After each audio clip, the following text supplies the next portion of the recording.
day before cocktail hour, so you're brave souls to join us here. How many of you have actually worked in blockchain? Okay. There'll be maybe more hands up next time I give this speech. I'm Mariana Danilovic. I'm the Managing Director of Hollywood Portfolio, which is an accelerator for blockchain companies. And I worked a lot over the years in digital media, everything from broadband, mobile, AR, VR, big data, Internet of Things, accelerating companies through all this. And with the changes in platforms that blockchain brings, there will be a whole group of new companies that we believe will be sort of ruling Hollywood and changing the world. So if you look at the actual independent coin offering market, which started somewhere in 2014, although we recently partnered up with a Transform group in Santa Monica. They started working in the space in 2013, and this is the actual, if you look on the top left, that's the actual number of $1 million raised of funding into the market.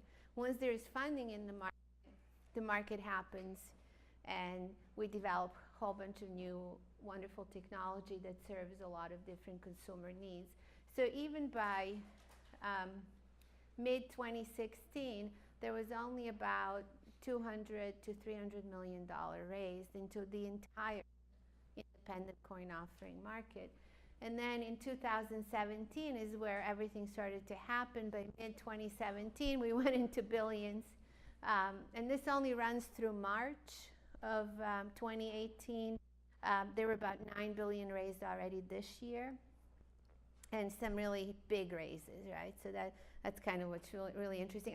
I've been in many technological platform shifts, starting with the internet, and we've never seen anything like this. That the market sort of happens overnight, like in most of it happening in a year.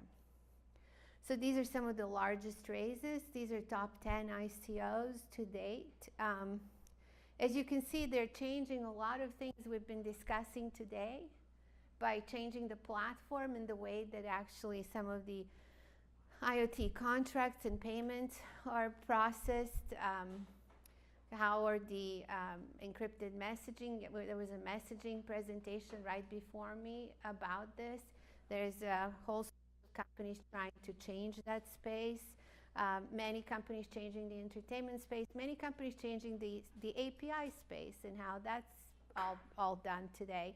So there is a company we're working with called Fluid Capital, which is changing the venture capital market as is the DAO by actually looking at creating more fluidity into the venture market. So the innovation is so vast that sometimes it's really just tough to just kind of figure out what part of the innovation are we focusing on when it comes to blockchain. And recently, I partnered up with a Transform group, which was founded by Mike Turpin. Here's they've done 103 ICOs to date. And I would say that, Ethereum being one of the first ones that was really big. They've done the very first ICO that ever happened. And they've done some major raises. But most importantly, they have a couple of large conferences, Coin Agenda and Token Match, and a lot of the money and a lot of the new companies are launched at these. So it's more of an ecosystem, not just of marketing and creating these new opportunities, but also presenting opportunities for companies to gain access to other businesses and to the funding. So when you think about the components of the blockchain innovation, it's a decentralized system. It has a shared memory that cannot be erased, hopefully. It developed the first smart contract, which is encoded and secure, basically transcribing conditions of an agreement through a technology platform. It's immutable, it's transparent, and then bunch of companies are working on developing decentralized applications. And so then we look at this whole space of where were Fortune 500s, the most important, the largest companies on the planet, what's happening with them. And they now have a 40 to 50 year lifespan. Over 50% of the Fortune 500 companies today will be gone in 10 years. So these are astounding statistics. You know, we sit in these rooms with you guys who are creating this future, with all of the top scientists. I believe that there's even more opportunity in the next decade to create breakthrough companies than it's ever been in our lifetime. And if you look at some of the Fortune 500 companies that were, you know, like PaineWebber or Bear Stearns, who were like household names, Eastern Airlines, et cetera, Pan Am, they're no longer around. And there will be a lot more of that happening. So when you're a Fortune 500 company, you start to ask yourself, how am I going to survive in this environment? You know, with about 30 billion deployed in the blockchain market alone, how am I going to thrive? How am I going to continue doing my business? And so one way that Fortune 500 companies have done this, and interestingly enough, I ran probably the very first accelerator in a Fortune 500 environment with KPMG many years ago, when we were launching internet and digital media companies out of it. And back then, it was really interesting to see how our accelerator was sort of building the future companies, but there was really no process of integrating what we built within KPMG. They became clients, and not just of our incubator, but of strategy and IT and all these different processes, but we didn't really integrate the companies that we incubated into our system. And today, the Fortune 500 companies have to do just that. Not only that they need to have these accelerators, venture funds, corporate funds, but they also have to find a way to grow something that may disrupt what they're already doing and then integrate it within what they're doing today. So this is where the environment has become even more competitive and sped up in terms of acceleration. So as some of the technologies we saw today here at the Big Data Conference, as well as blockchain, even AI, AR, VR, Internet of Things, and wearables, speed up the disruption for these companies. Not just integration of these disruptive new technologies inside the large companies, but there will also be pivots inside the large Fortune 500 companies. They're going to behave a little bit more like the startups did in order to survive and stay on that list. And a lot of the large companies now have accelerators in Silicon Valley, Shenzhen, and Hollywood, and many other areas of the world, and this for this particular reason. Now, we finally look at Hollywood. It was supposed to be about Hollywood and blockchain. Why is actually Hollywood being disrupted today, and its largest companies? The first disruption happened with Netflix and Amazon, and now Apple, and everyone else is jumping into this business with streaming. And streaming business delivered video, long form, film and TV, just like we knew it before, but in a very different way. People, because it was in their home and they can consume as much as they wanted, consumers started consuming this video in a very different way than they ever done before. And having spent most of my career in entertainment, I thought to myself, you know, how can someone watch a film differently? We already have a DVD. We already have, you know, we had tapes in our homes even before. We have, you know, large theaters. It feels like we're in the movie theater. What other things will happen? And few things that happen from all this innovation in Hollywood is that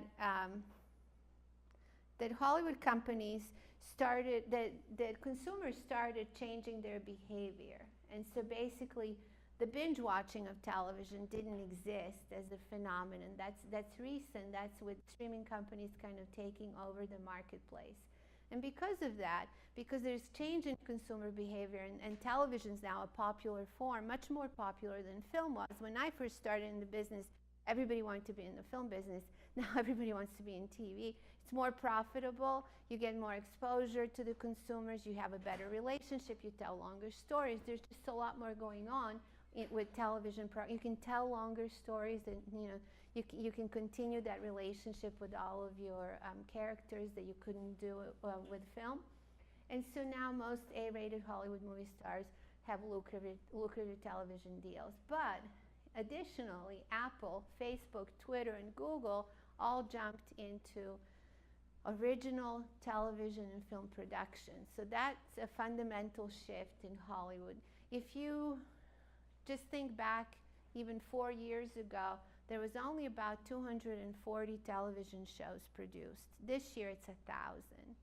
And we know that finding funding for content, unlike independent coin offerings, was very hard. So no one really had great ROIs, even investing in portfolio film programming in the past, like Silver Screen Partners. If you're as old as me, you may remember those.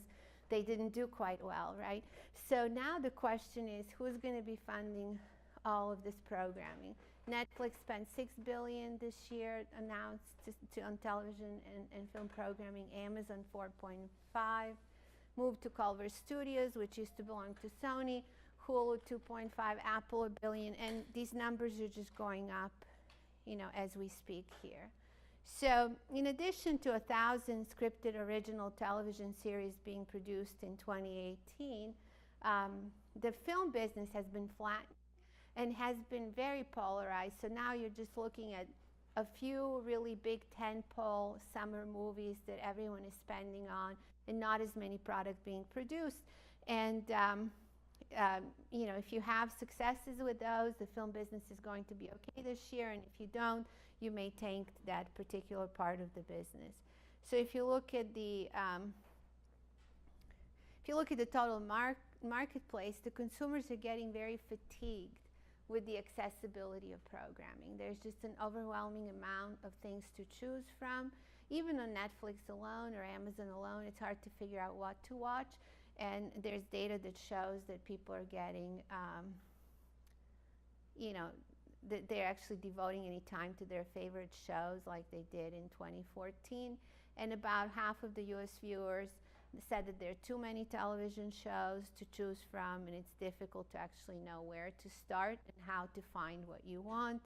Finally, when the streaming services that every studio and almost every cable company is trying to launch are too confusing and too cumbersome, and basically require too much money to subscribe to all of them. So an interesting thing happened in 2017. I'm just going to briefly mention it because we don't have a lot of time to go into it. But when Blade Runner actually didn't do well at the box office, it did create the worst October ever in 20 years. But it also tanked exhibitor stocks. That's how much of a ripple it had on the film industry. So as the film business gets more and more and more investment, you can come in here if you like, and creates these huge hits that are multi-$100 million investments.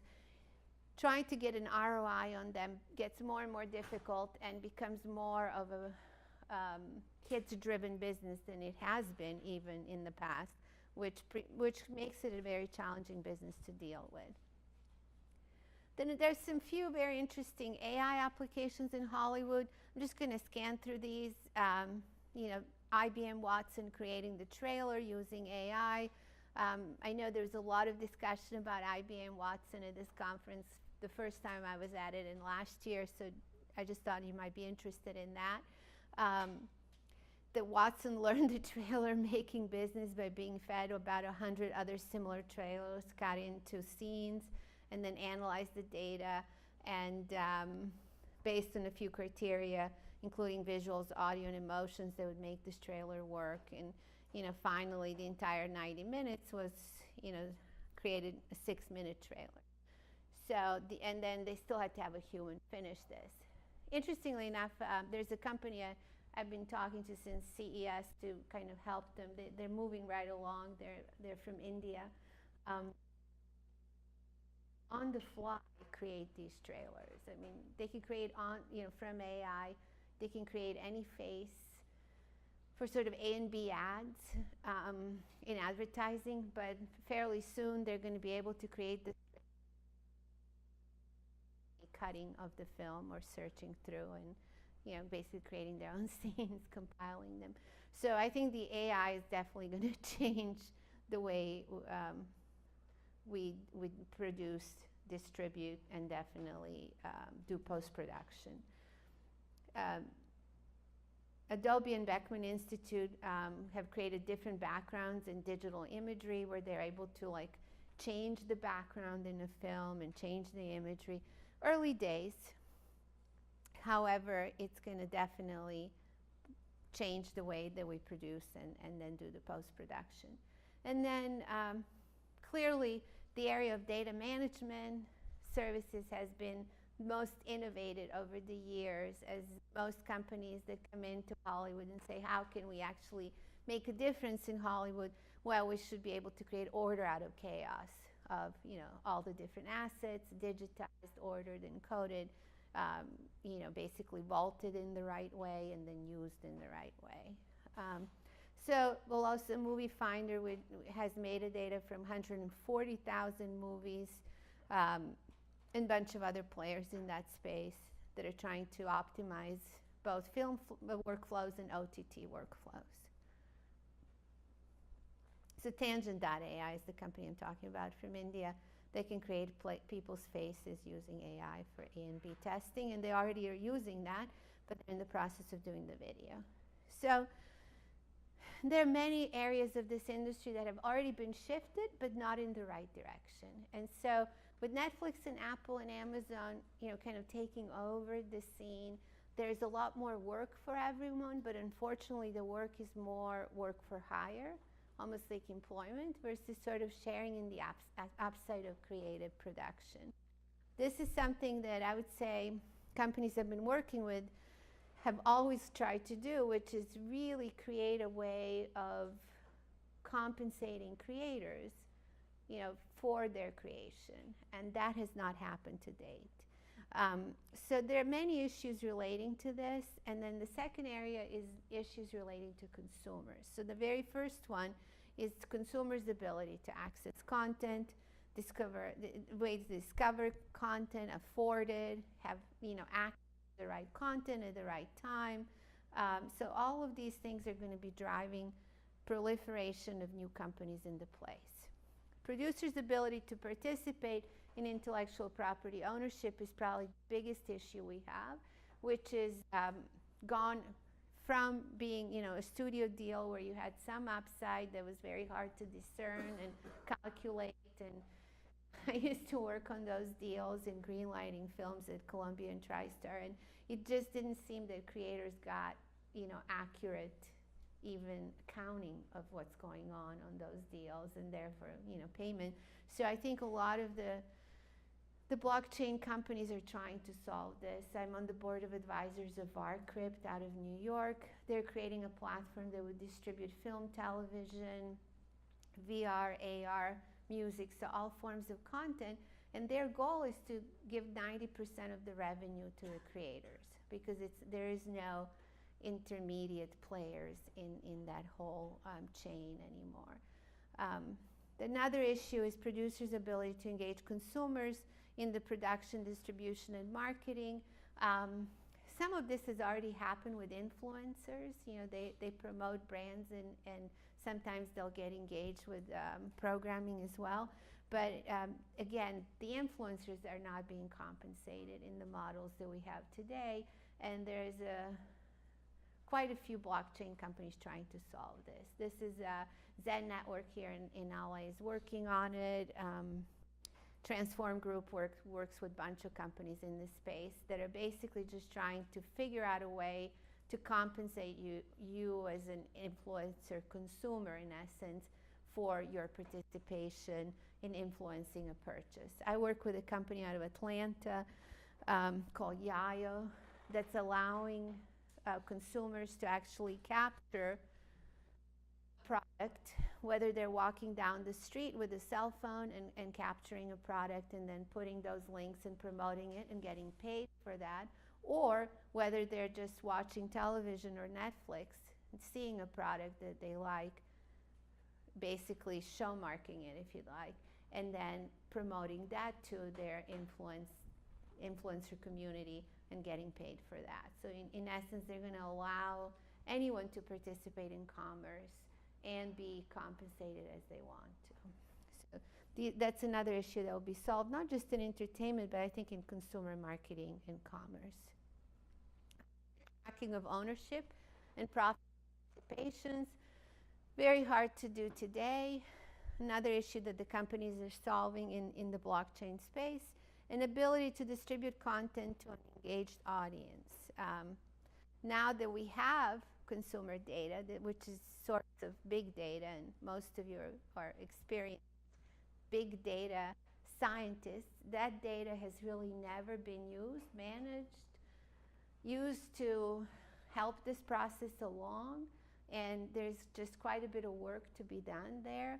Also, if that data is still managed by people who actually own the data, quote unquote, versus everyone owning the data like in the blockchain system, you can see how it can be managed in a more transparent and fair way if the blockchain is actually applied to it. So I think the biggest, it's interesting that I decided to do this presentation at the Big Data Conference, because I think that, there's the reason why there were so many independent coin offerings today is the whole war on data, if you like. When we helped launch all of these internet and digital media companies over the years, we started a business that we all thought, most of the people in the blockchain space were in my first incubator at KPMG, and we all thought that we're going to create a system, a meritocracy, where people can actually benefit from this proliferation of communication, information, entertainment that the internet created. And somehow we got into this position where really we don't own our data. We don't even know who owns them and how they own our data and how are they using it most of the time. So it's not transparent in any way.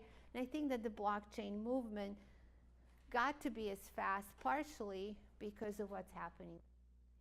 And data scientists, I think, will play a big role in trying to figure out ways that we all own data in the fair way, which is really not what we have today. So there's just quite a bit of work to be done.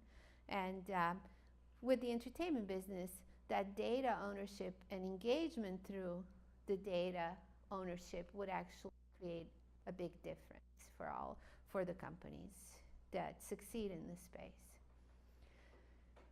So the way I think of it is that we have a very hyper-connected economy, and blockchain is making it even more hyper-connected.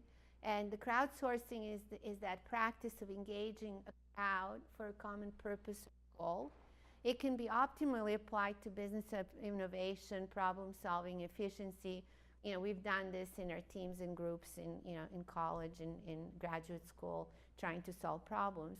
But due to our current social connectivity, it's going to be a lot easier for people to collectively contribute their ideas, time, expertise, and even invest in projects. And that's where crowdfunding and independent coin offerings really showed that people wanted to invest in things that they wanted to support.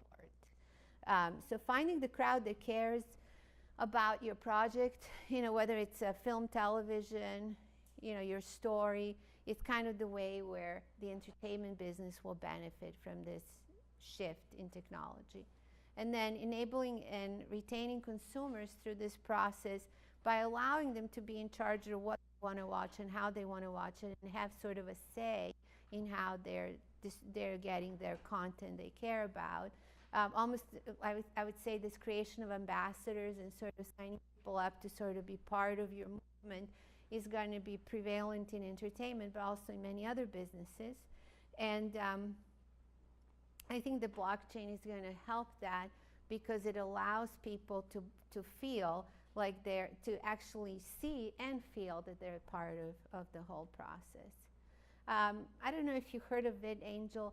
This was actually a crowdfunding raise, but it's a very interesting entertainment sort of example of how a crowd can vote for something and fund something despite everything else that's going on in the market. They raised $10 million from about 7,500 investors, and an average investment was about 1.3, and the share price was $3.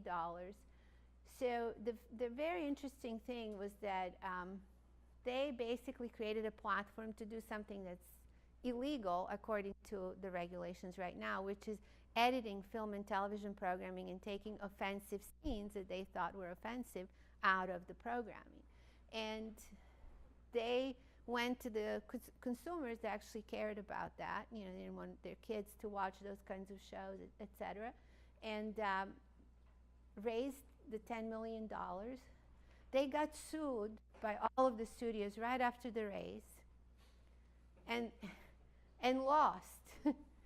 And none of the people who invested in this didn't pull their money or sue them or anything like that, because they believe in what they're doing. So it's kind of people voted with their wallets to actually create a company that they want. And you know, when we look at it as investors and accelerators, we feel like, well, you really don't want to invest in anyone who is in the process of having a big lawsuit with all major studios in Hollywood. But I guess the crowd didn't care. They wanted to support that particular application. And I think that you will see more and more of that. I think that in the $30 billion that was raised in the blockchain market, you will see that some of it has to do with pure investment, and some of it has to do with actual belief that this will solve a lot of our problems. And we believe that there will be companies that come out of those that will solve these problems. These are some unicorns out of entertainment. It's going to be crowdsourced, crowd-managed, crowd-funded, crowd-distributed. It's going to be a lot more integrated with the crowd than it is today. It was very centralized and sort of broadcast for many years, and I think that consumers will have a much bigger role to play in entertainment as we go forward. Some of these problems. Who are we? Just at the very end, we managed accelerators. I founded the first one at KPMG. But we also did some at NTT, Disney, several other corporate accelerators. The Transform Group has a couple of conferences you should look at, Coin Agenda and Token Match, and they have also run a bunch of accelerators over the years, and have, between us, we've basically developed, I would say, new companies on almost all different digital media and technology platforms. But this one, in our mind, is going to be the biggest game changer for all of us. So if you guys have any questions, we can take them now. Have time? Okay. Yes, go ahead. I just wanted to refer to the lawsuit Mm-hmm. kind of case. Yes. Do you feel that those major sort of media companies, I don't know how to name them, like Warner Brothers or somebody? Sure. Maybe they're against of innovation in this particular space. They all are. Simply, Yeah. it's not sort of promoting an idea. No. Here, disrupt, innovate, whatever. Well, no, I think you're right. All the Fortune, that's actually, I think that was one of the points I was hoping to make, was that all Fortune 500 companies do not want any disruption. However, the problem is that it's happening, and now they're just trying to cope with it. And studios are having a very tough time, to your point. Yeah, and for example, one of the discussions previously on the session was about Netflix and those people that are already disrupting some sort of. And I was going to check, are they giving a public API? And they stopped giving it at 2013. Is that amazing? So it's like you're going to fight with the dragon, Right. when you won, you become the new dragon. Right. Basically, it's like they joined this club. That, they all have. And it's interesting because I think that kind of sped up the blockchain developments.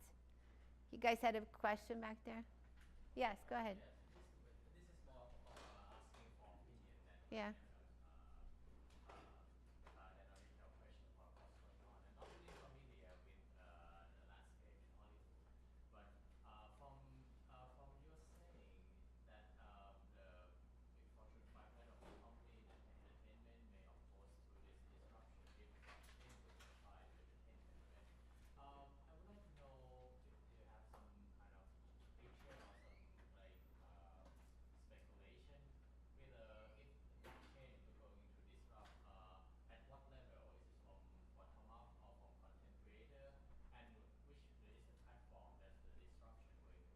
Yeah, that's a very good question.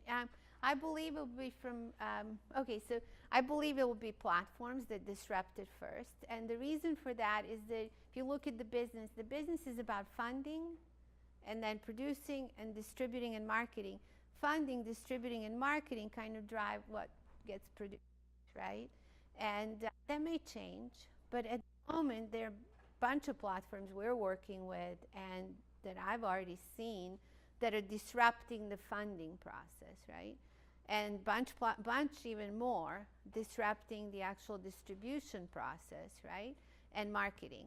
And then there's a whole host, there's probably the most companies in blockchain right now trying to deal with influencer issue, which is kind of disrupting the relationship with the consumer, which studios don't have. And even Netflix has it, but doesn't want to really disclose it, right? Trying to get data out of Netflix or Amazon is very hard. Like what's really happening, who's viewing these programs and why and how. Very hard to get this data. I've tried for several other companies. But with the blockchain, the data is going to be there. You can just go and like look it up. It's immutable. It's, you know, it's transparent. You can see what's going on. Yes? So what advantage would a company even have though to give away that kind of data? That data is their power. Right. That data, I mean, that's their competition and leverage against other companies. Yes, so I think the whole blockchain movement is is largely about But that. my point is like, how can you make that sale? Like how can you sell that to one of these companies? Oh, in terms of that they should do a blockchain. Okay, so yeah, that's a great question. No, that's a great question. So when we work with Fortune 500 companies, it's not about taking away. Well, if you talk to most Fortune 500 companies, they believe that, you know, Google and Apple and Amazon, you know, Microsoft kind of own their data. They don't believe that they own it. Like whether you're talking to like an automobile company or you're talking to an entertainment company, they don't really think they're in charge of their own data already. So they actually want to reverse that process, even though it seems like, okay, you're making money. There's always that opportunity to make money out of your own data. That's always part of our business models. But when you start thinking about who really is in charge of these gateways, they don't really own their data today, and they're worried about it. So they actually will promote blockchain too. So Yes. comment about the bid angel too, because I thought for that lawsuit it was about the fact that they were screening it and breaking the encryption on the Yeah. DVDs by ripping them, which is then you can just en masse send like so their only like thing that they can actually sell or good is their data, and if people can now just copy it and send it to people, even though they're filtering it out. I think bid angel's approach could have been better. They'll probably shut it down by actually approaching the companies and work with them rather than illegally go around that. No, I agree with you. I'm finding out that it happened. Yeah. It's kind of like you and I sit here and we were like, I would not invest in it, and I don't condone it, but I'm saying the crowd did because they wanted the product, which is quite interesting. And But it's the same idea though. Like yeah, data is their like commodity. yeah, totally. Yeah, I think that's interesting. Where is it going to go? Is it going to be a commodity? It's a good question. I don't know.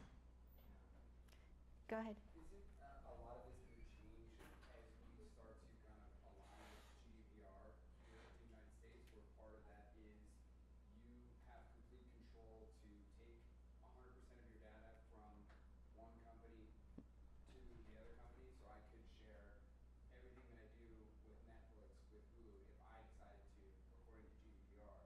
So wouldn't that kind of eliminate some of the problems that you're talking about? That would, and if actually that gets adopted, that would solve a lot of problems. There are many at the moment. However, if you talk to blockchain companies, they don't believe it will be solved until it's actually solved with technology, if that makes any sense. Go ahead. Yeah, this is slightly different from blockchain, but given the trends towards artificial intelligence and using data to fine-tune movie making, do you think in the long term it's going to be more and more movies of the same kind because they're looking at what people like and not wanting to take risks, which would lead to taking less risks over time? It's interesting because It seems that that's true, what you just pointed to, which is you could have gotten using AI capabilities, let's say, you can get to the point where all the films will be similar because that's what 90% of the population likes, but the 10% of the population may be making all those Oscar-worthy moments, right? You know, films, but they're not going to be produced. That could happen, but there's so many other things that are going on that are making filmmaking so inexpensive, like, you know, Tangent.ai, you know, kind of creating things on the fly, you know, from that there will be more and more experimentation as well. Just like we didn't think the cats videos are going to do well on YouTube, and then here we are, you know, many $billion later, YouTube's doing quite well, you know, starting with videos we never thought anybody would watch, right? There will be a lot of innovation in the content business in the coming years as well that we may all want to watch for some reason. Any other questions? Yeah. This might be a little bit off topic, but do you think that there'll ever be a point where the Netflix and Hulu's and Amazons will start to crowdsource what gets production dollars and what doesn't? That would be great. I think it will be the blockchain companies that do that. But yes, that's where it's going, because actually there was a company that did quite a big crowdfunding raise called Legion M with that particular strategy. And what they did is crowdfunding in the US didn't do well, right? In Europe, it globally did a lot better, and it was earlier than here, and UK did quite well. But in the US, it just, you know, it just didn't take off, and then the independent coin offerings came about and just disrupted everything.